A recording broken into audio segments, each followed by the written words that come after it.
ఇప్పుడు బాదం పప్పేనా ఈసారి పిస్తా పప్పులు కూడా తిని చూడండి ఎలా ఉంటాయో. ఎందుకంటే ఈ గింజ పప్పులు జాతికి చెందినవి పిస్తా పప్పులు కూడా. సో వీటిలో మంచి పోషకాల గనులు ఇవి. గుప్పెడు అంటే ఒక 30 గ్రాముల పిస్తా పప్పు తీసుకుంటే దాని 159 క్యాలరీలు, 12.8 గ్రాముల కొవ్వు, 5.7 గ్రాముల ప్రోటీన్, 7.7 గ్రాముల పిండి పదార్థాలు, 3 గ్రాముల పీచు ఉంటాయి. వీటిలోని విటమిన్ B6 రక్త ప్రవాహాన్ని పెంచుతుంది. పిస్తా పప్పు తినడం వల్ల విటమిన్ B6 రక్త ప్రవాహాన్ని పెంచుతుంది.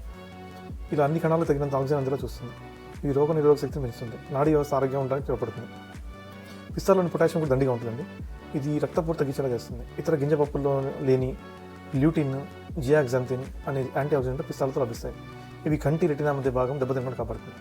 వీటిలో అసంతృప్త కొవ్వులు, చెడ్డ కొలెస్ట్రాల్ తగ్గడానికి తోడ్పడతాయి. ఇలా గుండె ఆరోగ్యానికి, లైంగిక సామర్థ్యం నింబడించడానికి తోడ్పడతాయి. పిస్తాలు ఆలస్యంగా జీర్ణం అవడం వల్ల రక్తంలో గ్లూకోజ్ మోతాదులు ఉన్నటువంటి పెరగవు. ఇది పెరగడం రక్తంలో గ్లూకోజ్ మోతాదులు తగ్గడానికి కణాలు ఇన్సులిన్ బాగా స్పందించడం తోడ్పడుతున్నట్టు అధ్యయనం చెప్తుంది. పేగుల ఆరోగ్యానికి పిస్తాలు మేలు చేస్తాయండి. వీటిలోని పీచు, బ్యూటిరేట్ వంటి కొవ్వు ఆమ్లాలుగా మారుతుంది. ఇది పెద్ద పేగులోని కణాలకు మంచి శక్తిని ఇస్తుంది. సో ఇన్ని బెనిఫిట్స్ ఉన్న పిస్తా పప్పుని మనం ఎందుకు మానేయాలి?